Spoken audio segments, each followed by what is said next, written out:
parole. Alors, ça sert bien à mon... Vous avez déjà entendu l'expression « porter plusieurs chapeaux ». En principe, ça décrit une personne qui exerce plusieurs rôles, souvent simultanément. Puis peut-être que vous avez porté à certaines occasions plus d'un chapeau. Ça fait partie du quotidien du vécu. Et je me souviens à un moment, pendant presque une vingtaine d'années, Ivy et moi, on était impliqués avec le ministère Bonne Semence. Puis, il y avait à l'occasion, à peu près 2 ou 3 fois par année, des rencontres du comité d'administration. Puis, un de mes collègues, lorsqu'on était ensemble, il faisait semblant de changer de chapeau. Tu sais, il n'y avait pas vraiment de chapeau, mais il faisait semblant pour indiquer à quel titre qu'il parlait sur le sujet qu'on discutait. Puis, lorsqu'on regarde l'ensemble de la Bible, on peut constater que le libérateur promis par Dieu était appelé à porter plusieurs chapeaux, si on peut lui attribuer cette expression-là. Puis, c'est ce qu'on se propose de regarder ensemble ce matin. Mais avant de cela, j'aimerais qu'on retourne un peu sur le dernier message. Parce qu'on a vu la dernière fois que Dieu a annoncé l'arrivée de son libérateur. Puis, on s'était penché premièrement, à un sacrificateur fidèle, à une humble vierge, puis aux Juifs et aux non-Juifs. C'était le moment venu pour Jésus-Christ de venir ici-bas sur terre. Il avait été promis des siècles auparavant, mais là, ça se concrétise, ça se finalise, ça s'accomplit. Et on a dans Jean 1, 14, « Et la parole, en parlant de Dieu, de Jésus-Christ, a été faite chair, et elle a habité parmi nous, pleine de grâce et de vérité, et nous avons contemplé sa gloire, une gloire comme la gloire du Fils unique venu du Père. » Alors, quand on regarde l'ensemble de ce que Dieu révèle dans sa parole, Jésus est pleinement Dieu, puis est pleinement, entièrement homme. Peut-être que, mais probablement qu'on a de la misère à se faire à cette idée-là. Puis on dit, OK, soit tu es Dieu ou soit tu es homme. Mais être les deux, là, ça ne s'accordera pas avec ma petite pensée à moi. Mais la chose est, c'est que Dieu n'est pas limité à ma petite pensée. Okay? Fait que, du fait qu'il s'est révélé comme ça, bien, soit qu'on dit, ben c'est ça, ou on dit, c'est pas ça. Mais que un ou l'autre qu'on décide, ben ça a ses conséquences. À sa naissance, eh bien, il y a aussi eu une annonce de la part d'un ange au berger qui était dans les champs, et on lit ça dans Luc 2, qui leur dit « Ne craignez point, car je vous annonce une bonne nouvelle qui sera pour tout le peuple le sujet d'une grande joie. C'est qu'aujourd'hui, dans la ville de David, il vous est né un sauveur qui est le Christ, le Seigneur. »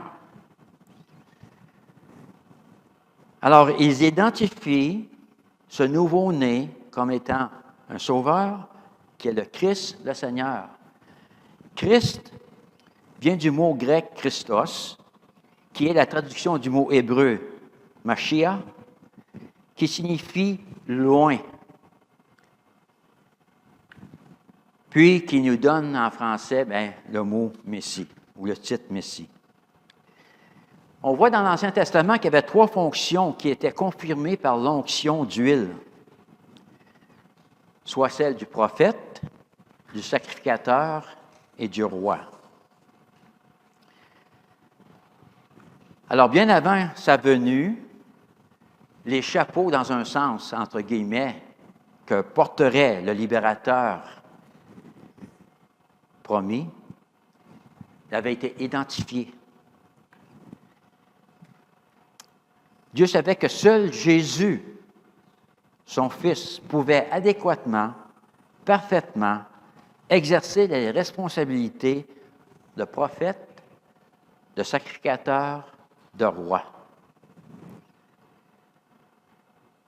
Nous, êtres humains, étant affectés par la nature pécheresse, s'imaginent qu'on peut s'approprier ces rôles, croyant qu'on n'a pas vraiment besoin du libérateur promis, Jésus, qui a été envoyé par Dieu lui-même. C'est Jésus le loin, le Messie désigné par Dieu pour agir comme prophète, sacrificateur et roi. Mais il ne fait pas tout simplement porter un chapeau pour faire semblant ou par apparence, car il s'acquitte des responsabilités qui sont reliées à chacun de ses rôles ou fonctions. Alors, c'est ce que j'aimerais considérer avec vous ce matin, en regardant ce que la Bible a à nous dire sur le sujet. Qu'est-ce qu'elle nous apprend? Premièrement, bien, Jésus, le libérateur, est venu en tant que le plus grand prophète. Depuis la chute, suite à la désobéissance d'Adam et Ève, chaque être humain, chacun de nous inclus, que ça fasse notre affaire ou non, qu'on le réalise ou non, eh bien, notre condition est décrite parmi tant d'autres dans Éphésiens 4, 18, qui dit « Ils ont l'intelligence obscurcie, ils sont étrangers à la vie de Dieu à cause de l'ignorance qui est en eux, à cause de l'endurcissement de leur cœur. » Voilà notre condition naturelle de pécheur. On est ignorant, on est dans l'obscurité, on est étranger à la vie de Dieu, ainsi de suite. Mais Dieu sachant notre condition, cette réalité-là, eh bien, il a envoyé des prophètes. Parler de sa part, parce que c'est ça le rôle du prophète. C'est lui qui les désigne comme étant ses porte-paroles. Parler de la part de Dieu, soit en prêchant, en exhortant, en avertissant, en prédisant ce que Dieu voulait qu'ils disent. Par exemple, on a un récit dans l'Ancien Testament où les rois sont en train de se consulter à savoir s'ils devraient aller en guerre. Puis là, bien, les prophètes arrivent, puis il y en a, c'est pas des prophètes de l'Éternel, mais ils disent « Vas-y. » Fait que là, l'autre roi, il dit « Ben, il n'y a pas un prophète de l'Éternel? » « Ah oui, il y en a un, mais il me dit jamais ce que je veux entendre. » Ni plus ni moins, tu sais. Ben oui, mais en tout cas. Fait que, mais en tout cas, c'est Michée, puis il arrive et il dit, à un moment donné, devant eux, il dit « L'Éternel est vivant, j'annoncerai ce que dira mon Dieu. » C'est ça le rôle du prophète, dire ce que Dieu veut qu'il dise. Ce n'est pas dire ce qui... Ah, ben, c'est sûr, ça serait cool de dire ci, puis de dire ça, puis de dire... Non. Mais c'est vrai qu'il y en a qui l'ont fait, parce que c'est pas parce que quelqu'un se dit prophète de l'Éternel, de Dieu, qu'il l'est véritablement. Parce que se dire prophète de soi-même, ça veut dire que ce n'est pas de Dieu de la part de Dieu qu'on parle, mais c'est de soi-même. Parce qu'on voit aussi dans l'Ancien Testament, puis même dans le Nouveau, qu'il y avait des faux prophètes. Ce n'étaient pas des prophètes envoyés par Dieu.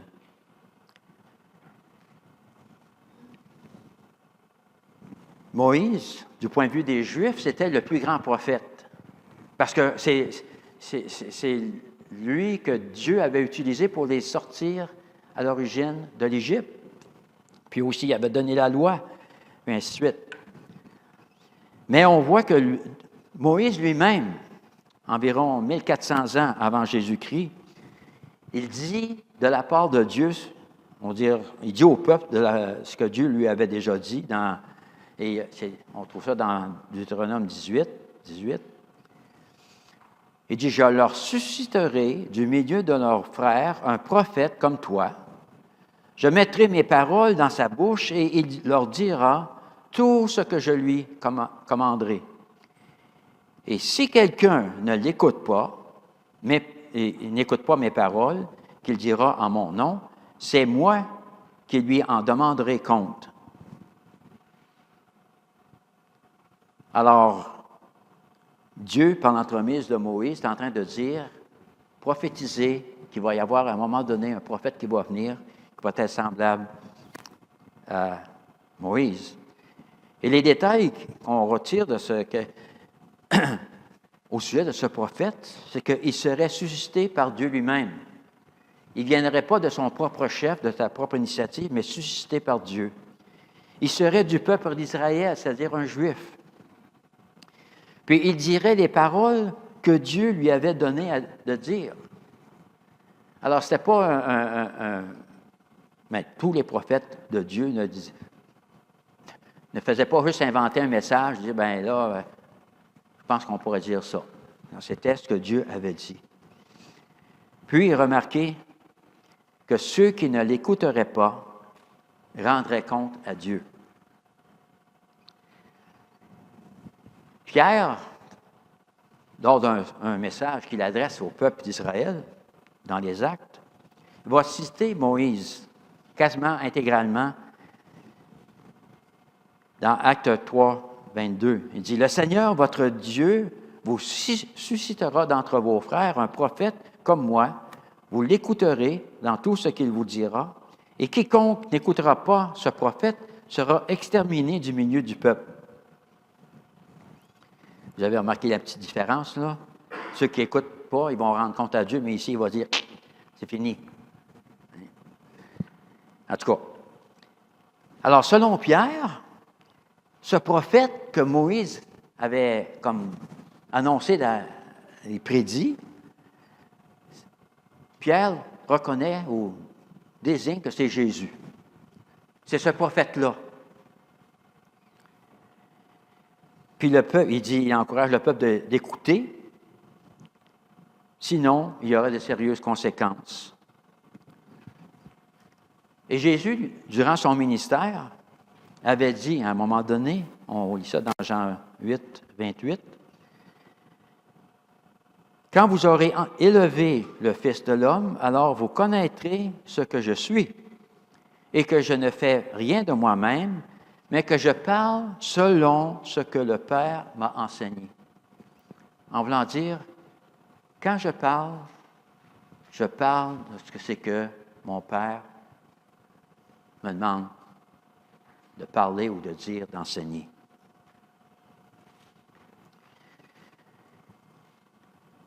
Et même, on voit qu'au début du ministère de Jésus, il s'attribue les paroles même du prophète Ésaïe. Dans Luc 4, 18, il dit « L'Esprit du Seigneur est sur moi. » Puis il est en train de citer Isaïe. « Parce qu'il m'a oint pour annoncer une bonne nouvelle aux pauvres. »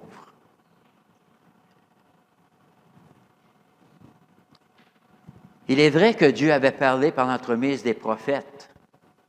C'est ce qu'on voit à travers l'Ancien Testament.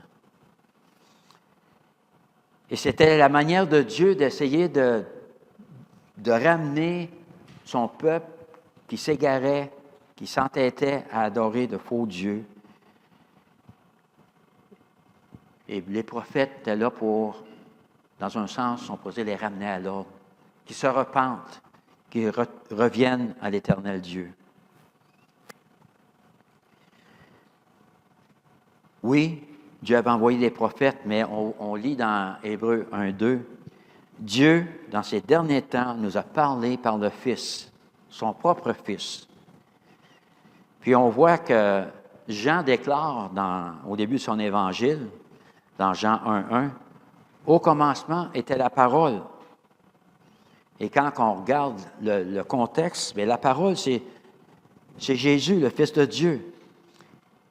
Au commencement était la parole, et la parole était avec Dieu, et la parole était Dieu. Et un peu plus loin dans l'Évangile de Jean, Jésus lui-même, il dit, « Je suis la vérité. » Cela signifie que Jésus et ce qu'il dit, eh bien, c'est la vérité absolue. Ce n'est pas une vérité, on va dire, toute déformée, qui, en fin de compte, n'est pas la vérité. C'est la vérité. Et en plus d'être la vérité absolue, c'est l'autorité finale. Il n'y a rien à rajouter. Alors, nous, étant ce que nous sommes, en entendant ce que Jésus révèle, ce qu'il a dit, son enseignement, sa parole, eh bien, on est devant la vérité absolue, l'autorité finale, et là, on se retrouve devant le choix de dire, de l'accepter, puis de le prendre au sérieux, ou de dire, non, je m'en balance, je ne veux rien savoir. Mais ça aussi, ça a ses conséquences. Comment est-ce que les prophètes de l'Éternel s'adressaient au peuple? Si vous avez lu moindrement dans l'Ancien Testament, qu'est-ce que les prophètes disaient? Ainsi parle l'Éternel. Hein? Puis là, il enchaînait avec ce qu'il avait à dire. Quand Jésus arrive, lui, c'était quoi sa formule? Ou comment est-ce qu'il introduisait ce qu'il était pour dire? En vérité, je vous le dis. Alors, il y a tout un contraste. Ainsi parle l'Éternel, lui dit, c'est moi qui parle. C'est ce que j'ai à vous dire. Et ça peut nous amener à la question, ou en tout cas, moi, ça m'amène à la question, mais qui et quoi est ma source, ta source de vérité, puis l'autorité finale? Récemment, je lisais justement un prophète, Osée. Hein? Puis là, l'Éternel dit à Israël, « Mon peuple consulte son bois, et c'est son bâton qui lui parle. » Il était mal pris, hein? Je veux dire, il consulte son bois, puis il attend qu'un bout de bois leur parle. Nous, on est plus sophistiqués que ça. Hein? Avec la technologie qu'on a, là, on a l'embarras du choix. On a l'Internet, on a les médias sociaux, Facebook, Instagram. Je ne sais pas des affaires que j'utilise moi-même, là, parce que je trouve ça trop compliqué. Mais en tout cas, il y en a qui s'en servent. Il y a des influenceurs, puis il y a ci, puis il y a ça, puis il y a d'autres choses. Hey! Nous autres, on ne consulte pas le bois.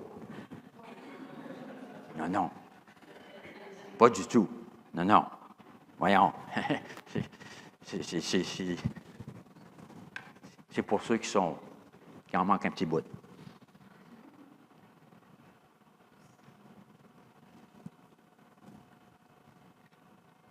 Mais l'ultime source de vérité, d'autorité, c'est Jésus. C'est Jésus. À la fin de ce qu'on communément appelé le sermon sur la montagne, Jésus dit ceci. « Quiconque entend ces paroles que je dis et les met en pratique sera semblable à un homme prudent qui a bâti sa maison sur le roc.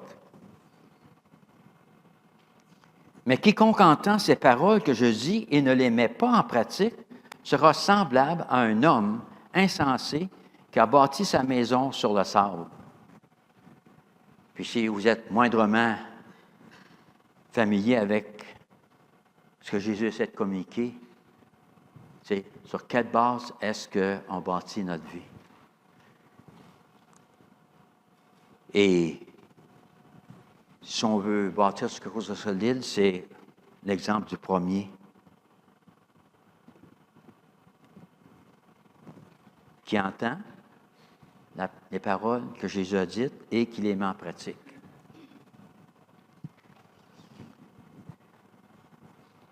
En tant que prophète, le message de Jésus est toujours pertinent.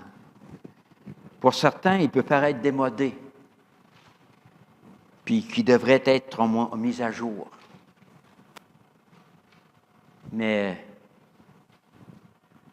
Dieu, il n'a pas besoin d'être mis à jour, il est tout le temps à jour.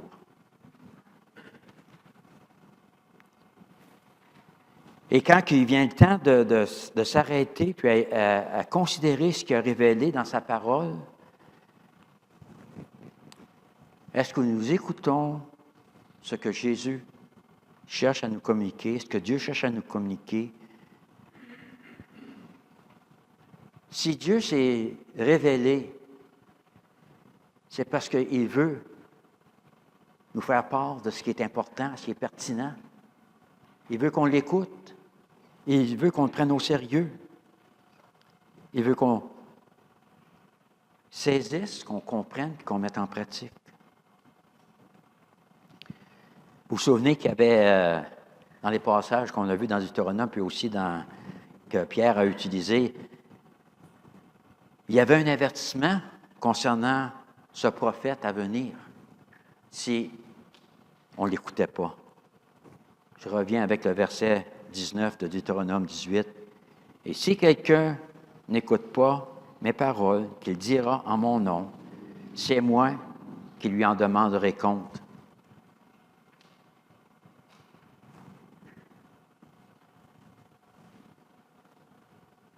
Je ne crois pas que Dieu a fait ça, on peut dire, pour nous faire peur, mais pour nous rendre conscients que c'est sérieux l'affaire. Je crois qu'il ne veut pas nous amener au point, dans un sens, de rendre compte de nos gaffes, de ne pas l'avoir écouté. Il veut plutôt nous bénir du fait qu'on l'a écouté. Puis écouter, dans ce contexte, ce n'est pas juste entendre, parce qu'on peut entendre sans vraiment écouter. Écouter dans ce contexte, ça veut dire obéir, mettre en pratique, mettre ça en action, ce qu'on a appris. Alors Jésus, le libérateur, est le plus grand prophète, parce que, dans un sens, c'est lui qui a mis le point d'exclamation au bout de tout ce que c'est que Dieu a révélé. Deuxièmement, Jésus, le libérateur, est venu en tant que le dernier sacrificateur. Alors, c'est un autre chapeau, entre guillemets, qu'il porte. Les sacrificateurs dans l'Ancien Testament ou dans l'ensemble qu'on voit, ils servaient d'intermédiaires, des médiateurs entre Dieu et le peuple. Ils avaient le rôle d'instruire le peuple sur la personne de Dieu, Yahvé. Ils offraient des sacrifices et intercédaient en leur faveur. Puis le chef des sacrificateurs, c'était le souverain sacrificateur. Puis il était le seul parmi les sacrificateurs qui, une fois par année, allait derrière le rideau pour pénétrer dans le lieu très saint qui représentait la présence même de Dieu. Il pouvait y aller juste une fois par année, puis il devait se présenter ou y aller avec le sang d'un animal sans défaut et innocent, sacrifié pour le pardon des péchés, pour ses propres péchés et pour les péchés du peuple. Et c'est ainsi que, jusqu'à la prochaine année, Dieu, si on pourrait dire, il couvrait les péchés, puis qu'il Dans un sens, ils ne demandaient pas de rendre compte de leurs péchés. Ils étaient pardonnés. Environ 1000 ans avant Jésus-Christ, David prédit dans le psaume 110, « L'Éternel a juré et il s'en repentira point. Tu es sacrificateur pour toujours à la manière de Melchizedek. » L'écrivain de la lettre aux Hébreux cite ce verset, identifiant Jésus comme étant l'accomplissement de cette prophétie. Jésus est le sacrificateur selon l'ordre de Melchizedek.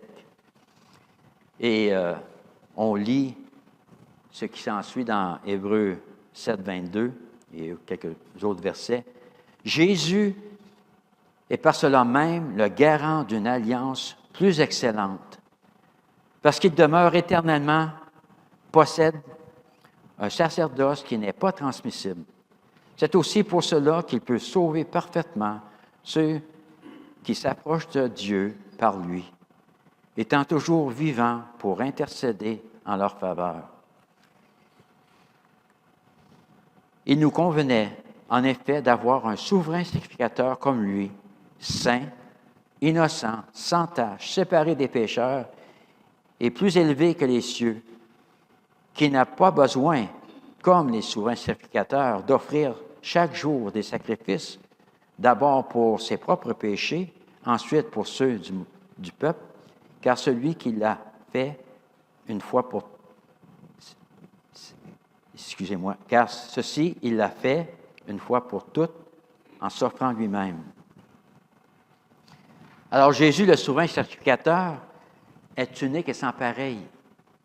Il n'est pas comme ceux de la lignée d'Aaron, parce qu'il est, comme on voit, il est le garant. Il est une garantie d'une alliance plus excellente. Son sacerdoce n'est pas transmissible. Il peut sauver parfaitement, pas presque,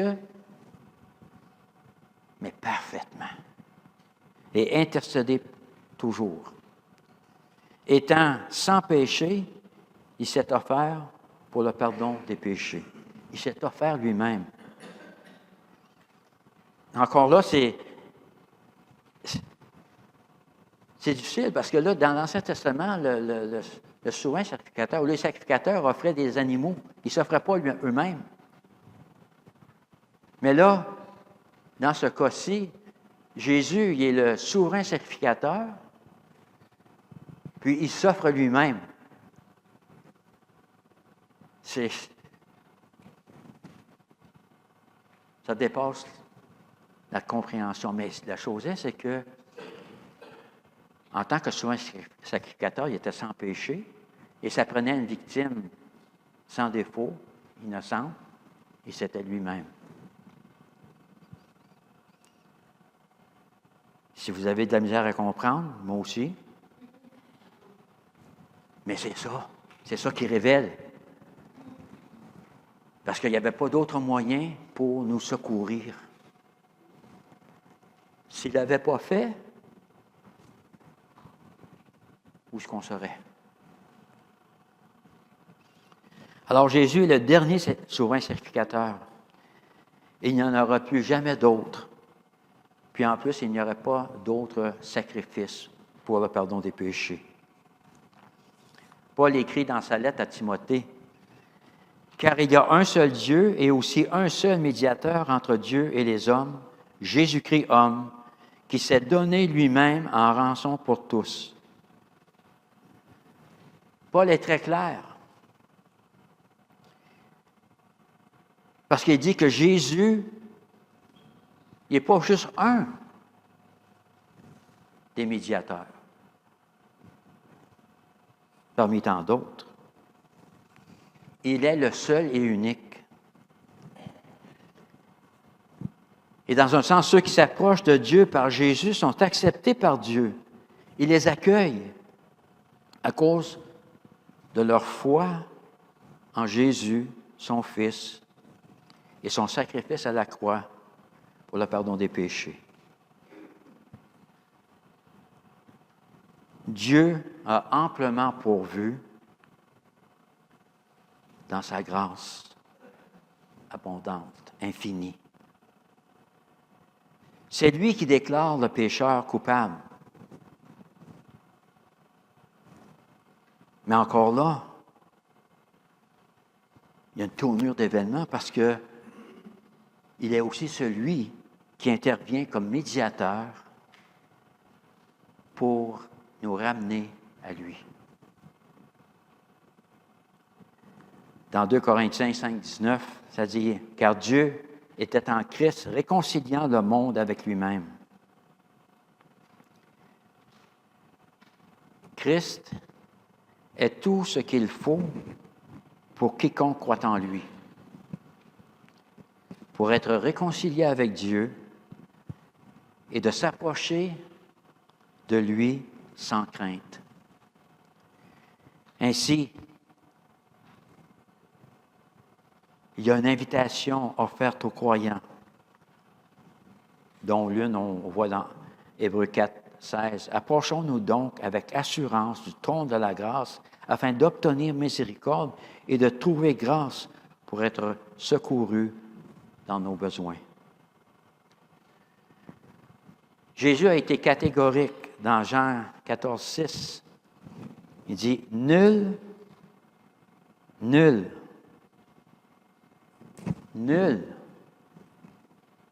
Ça veut dire quoi ça? Nul. Nul ne vient au Père que par moi.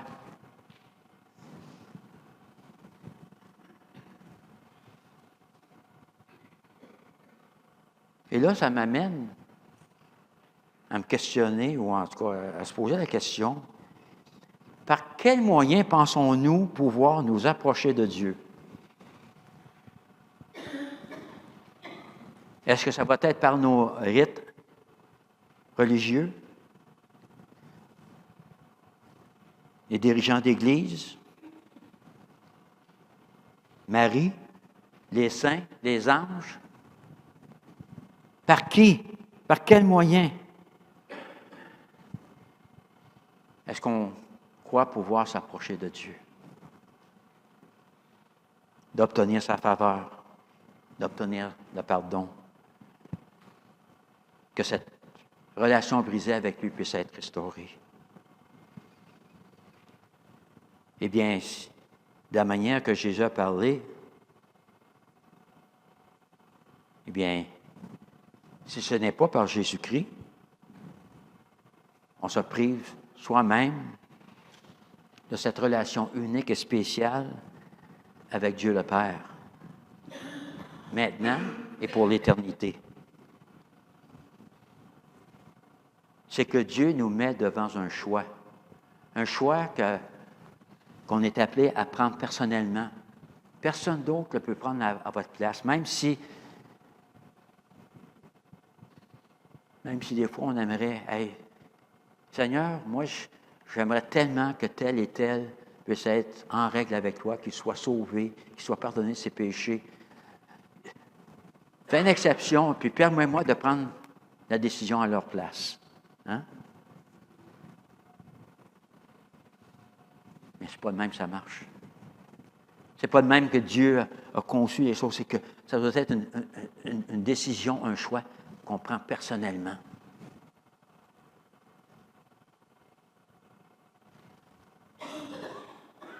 Alors Jésus, le libérateur, est le dernier sacrificateur. Troisièmement, Jésus, le libérateur, est venu en tant que le roi éternel.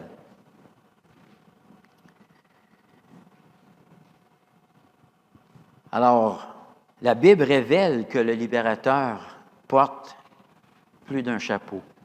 On a vu prophète, sacrificateur, mais là, maintenant, roi. Lorsque l'ange a annoncé à Marie qu'elle donnerait naissance à Jésus, il a dit, on lit dans Luc 1, « Il sera grand et sera appelé Fils du Très-Haut, et le Seigneur Dieu lui donnera le trône de David, son père. Il régnera sur la maison de Jacob éternellement, et son règne n'aura point de fin. » L'Éternel avait dit à David, environ 1000 ans auparavant, au sujet de sa postérité, dans 2 Samuel 7, « Ta maison et ton règne seront pour toujours assurés, ton trône sera pour toujours affermi. » Et Isaïe, le prophète, rajoute 700 ans avant Jésus-Christ, dans Isaïe 9, « Car un enfant nous est né, un fils nous est donné, et la domination reposera sur son épaule, donnée à l'empire de l'accroissement, et une paix sans fin au trône de David et à son royaume. L'affermir et le soutenir par le droit et par la justice, dès maintenant et à toujours. Voilà ce que fera le zèle de l'Éternel des armées. » Alors, même quand que Jésus est venu, puis qu'il a commencé son ministère, il ne s'est jamais présenté comme étant roi. Hein?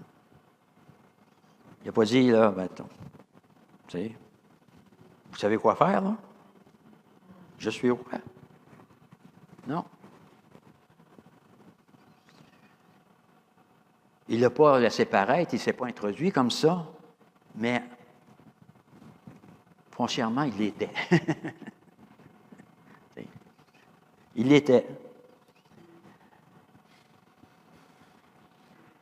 Puis, on voit à certaines occasions que son posé en tant que roi, il y avait l'autorité, il y avait le pouvoir. Et ça, on voit ça dans une occasion, c'est quand que Satan est venu le tenter. Puis, la Bible mentionne que Satan est le prince de la puissance de l'air. Puis ailleurs, il est le Dieu de ce siècle. Alors, lui, il a sauté à la conclusion qu'il y avait l'autorité et le pouvoir de régner sur le monde. Puis c'est avec cette attitude-là qu'il cherche à tenter Jésus de diverses manières. Puis je ne regarderai pas les trois manières qu'il a faites, mais surtout c'était la dernière qui, je crois, qui est pertinente dans ce qu'on traite, là. Et voici ce qui est dit. Le diable le transporta encore sur une montagne très élevée, lui montrant tous les royaumes du monde et leur gloire. Et il dit, « Je te donnerai toutes ces choses si tu te prosternes et m'adores. » Jésus lui dit, « Retire-toi, Satan, car il est écrit, tu adoreras le Seigneur ton Dieu et tu le serviras lui seul. » Satan voulait être adoré comme étant le Très-Haut. Et c'est ce qu'il désirait depuis le début. C'est pour ça qu'il s'est révolté. Et vous avez remarqué ce qu'il offre à Jésus s'il accepte de l'adorer? Les royaumes du monde. Il pensait faussement qu'il était le propriétaire.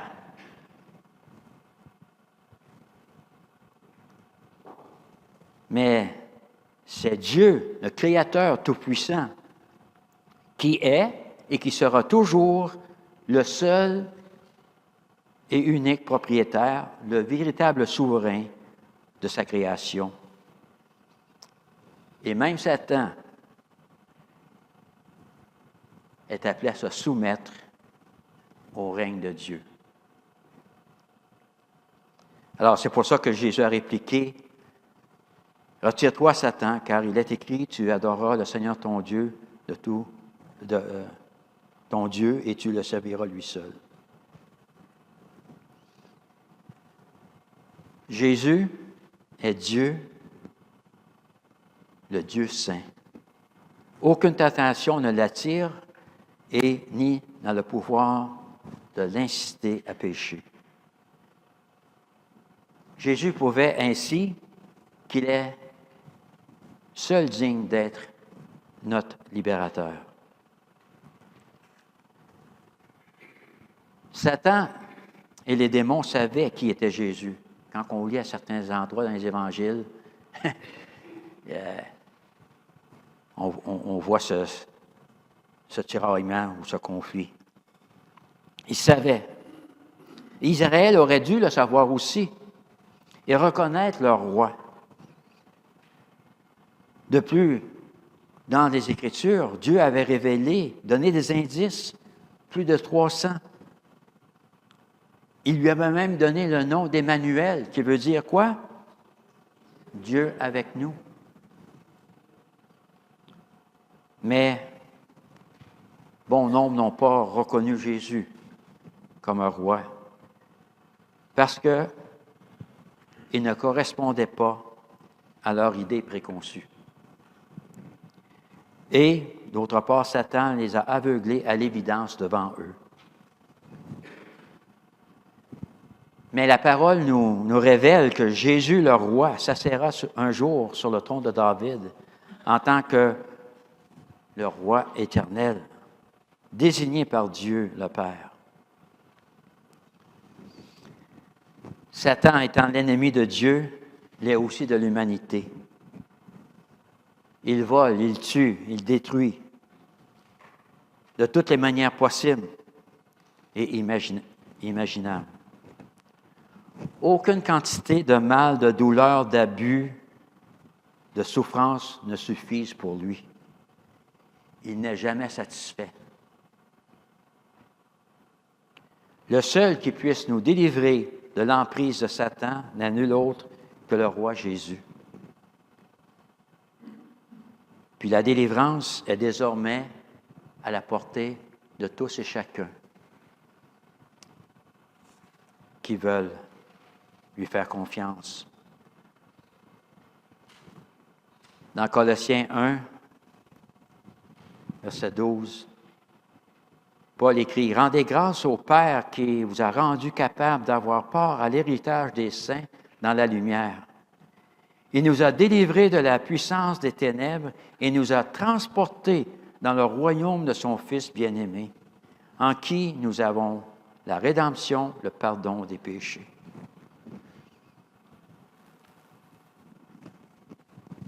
La question qu'on peut se poser, est-ce que je suis véritablement délivré de la puissance des ténèbres? Est-ce que j'ai été transporté dans le royaume de son Fils bien-aimé? Ou peut-être une autre manière de se poser la question, honnêtement, de quel royaume est-ce que je fais partie? Qui ou quoi règne dans ma vie? Qu'est-ce qui domine dans ma vie? Qu'est-ce qui me dirige? Qu'est-ce qui motive mes choix, mes décisions, mes actions, mon comportement?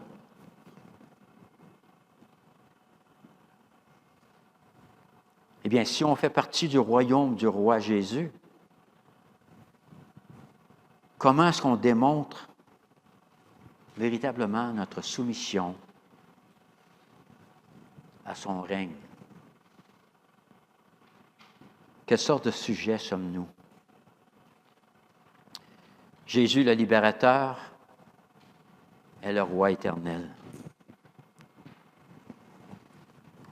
On vit à une époque, dans une culture qui encourage l'indépendance, l'autosuffisance. On s'est convaincu qu'on n'a pas besoin de personne, qu'on peut s'arranger par nous-mêmes. On s'imagine être maître de notre destin. Puis en fin de compte, on pourrait dire, on se croit être notre propre prophète, notre propre sacrificateur, notre propre roi.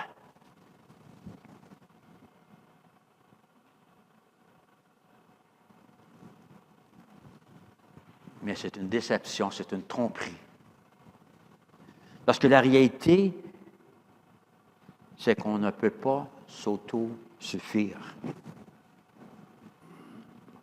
On n'est pas capable.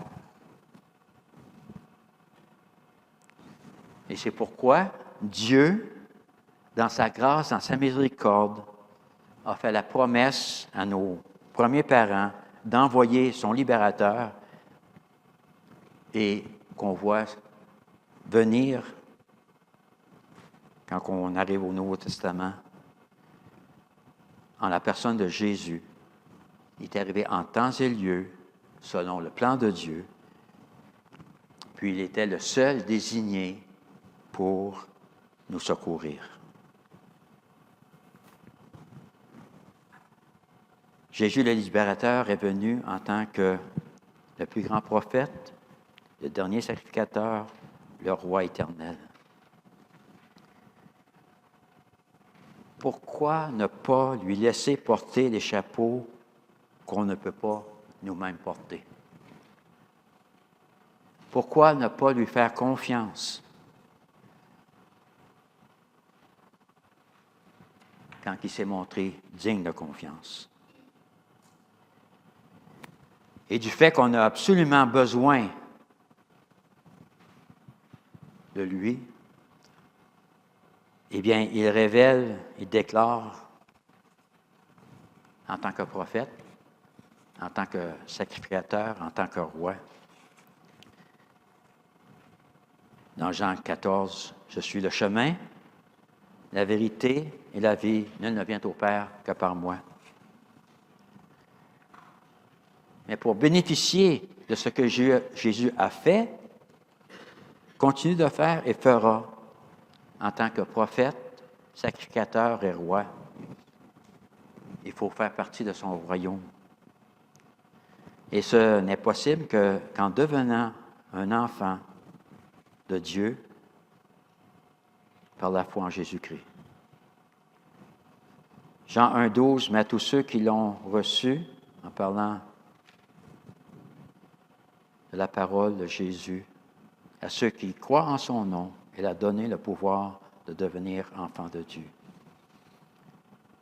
C'est par la grâce de Dieu et la foi en Jésus-Christ, on est enfant de Dieu, faisant partie de son royaume, qu'on puisse jouir et entretenir la relation spéciale que nous pouvons avoir par l'entremise de Jésus, le prophète, le sacrificateur et le roi. C'est l'apprentissage d'une vie jusqu'à son retour. Et je vous laisse avec la salutation de Jean, l'apôtre Jean, au début de l'Apocalypse. Je crois qu'il convient à conclure ce que nous avons vu ensemble. Et là, je ne l'affiche pas parce que j'ai pensé d'employer cette image. Mais Apocalypse 1, 4 à 6, ça dit « Que la grâce et la paix vous soient données de la part de celui qui est, qui était et qui vient, et de la part des 7 esprits qui sont devant son trône, et de la part de Jésus-Christ, le témoin fidèle, le premier-né des morts et le prince des rois de la terre, à celui qui nous aime, qui nous a délivrés de nos péchés par son sang, et qui a fait de nous un royaume de sacrificateurs pour Dieu son Père. À lui soit la gloire et la puissance au siècle des siècles. Amen. Que Dieu vous bénisse. Bonne semaine.